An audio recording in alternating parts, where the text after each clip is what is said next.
Hi friends, ಇದು ಗುರುವಾರದ್ದು mini vlog. ಇದು ನನ್ನ ಫಸ್ಟ್ನೇ ವ್ಲಾಗ್ ಆಗಿರುತ್ತೆ. ಗುರುವಾರ ಬೆಳಗ್ಗೆ ಬೇಗ ಎದ್ದು ಮನೆಯೆಲ್ಲ ಕ್ಲೀನ್ ಮಾಡಿ, ಬಾಗಿಲಿಗೆಲ್ಲ ಪೂಜೆ ಮಾಡಿ, ರಾಘವೇಂದ್ರ ಸ್ವಾಮಿಗಳಿಗೆ ಪೂಜೆ ಮಾಡಿ, ಮಧ್ಯಾಹ್ನದ ಅಡುಗೆಗೆ ಸ್ಟಾರ್ಟ್ ಮಾಡಿದ್ದೀನಿ. ಹುಳ್ಳಿಕಾಳು ಬಸ್ಸಾರು ಮಾಡೋಣ ಅಂತ ಹುಳ್ಳಿಕಾಳು ಬೇಯಿಸಿ ಹುಳ್ಳಿಕಾಳು ಬೇಯೋಕೆ ಇಟ್ಟಿದ್ದೀನಿ.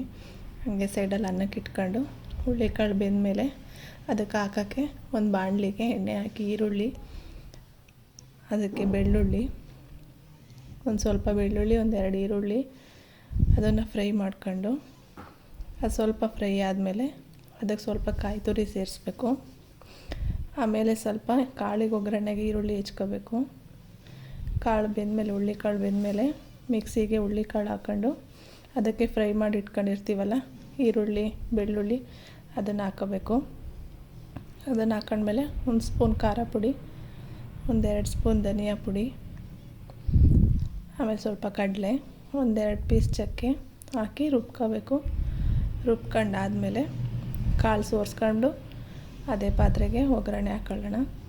ಒಗ್ಗರಣೆಗೆ ಎಣ್ಣೆ, ಒಂದು ಸ್ವಲ್ಪ ಸಾಸಿವೆ, ಕರಿಬೇವು ಎಲ್ಲ ಹಾಕ್ಕೊಂಡು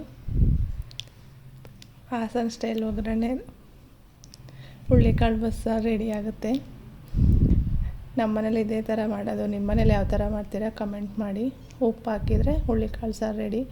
ಅದೇ ಬಾಣಲೆಗೆ ಸ್ವಲ್ಪ ಆಯಿಲ್ ಹಾಕಿ, ಜೀರಿಗೆ, ಸಾಸಿವೆ, ಒಂದು ಸ್ವಲ್ಪ ಜಜ್ಜಿರೋ ಬೆಳ್ಳುಳ್ಳಿ ಹಾಕಿ, ಆನಿಯನ್ ಸಣ್ಣಗೆ ಕಟ್ ಮಾಡಿರೋದು ಹಾಕಿ ಒಗ್ಗರಣೆ ಮಾಡ್ಕೊಂಡು, ಕರಿಬೇವಿನ ಸೊಪ್ಪು ಒಂದು ಸ್ವಲ್ಪ, ಹುಳ್ಳಿಕಾಳು ಬೇಯಿಸಿಟ್ಕೊಂಡಿರ್ತೀವಲ್ಲ ಅದು, ಸ್ವಲ್ಪ ಖಾರ ಪುಡಿ ಹಾಕ್ಕೊಂಡ್ರೆ ಹುಳ್ಳಿಕಾಳು ಸಾಂಬಾರು ಮತ್ತು ಕಾಳು ರೆಡಿ.